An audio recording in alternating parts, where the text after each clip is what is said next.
Thanks, Melissa. Just a few hours, starting gun will go off at the 123rd Boston Marathon. Unfortunately, though, for the second straight year, all of the runners are going to be dealing with some bouts of rain. The weather not putting a damper on the festivities, though. Juliette Lima is live along the marathon route in Wellesley this morning with more.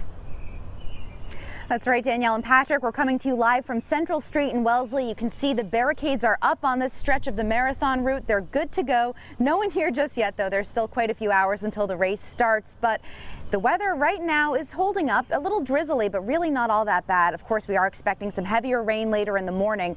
One big improvement this year, though, it's going to be a lot warmer than it was last year.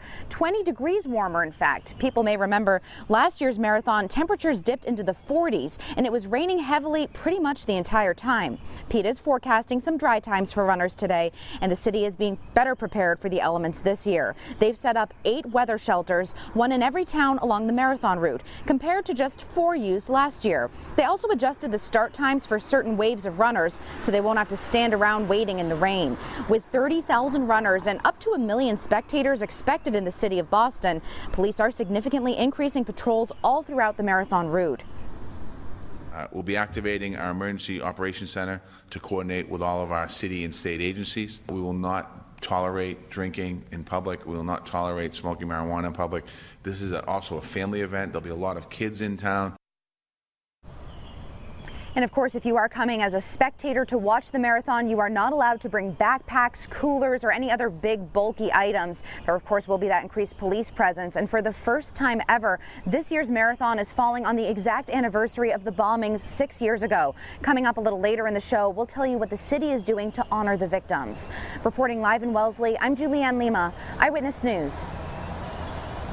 So again, today is Marathon Monday, and for the first time, the anniversary of the Boston Marathon bombings falls on the day of the race. Been 6 years since a pair of bombs went off at the finish line, killing 3 people, wounding several more. Juliette Lima joining us now live along the race route with more on how the victims will be remembered today.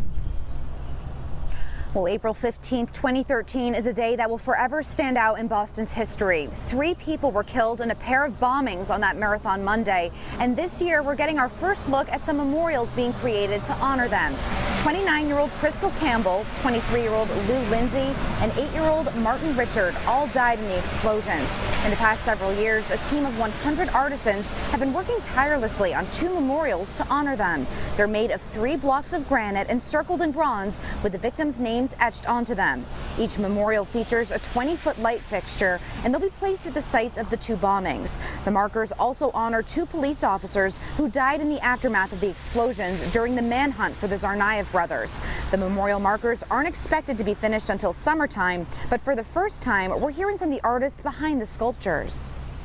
It was a great honor and pleasure to be able to interact with the families, and I mean, it's just a hard thing to do. They're small, but they're very special in their intricacies.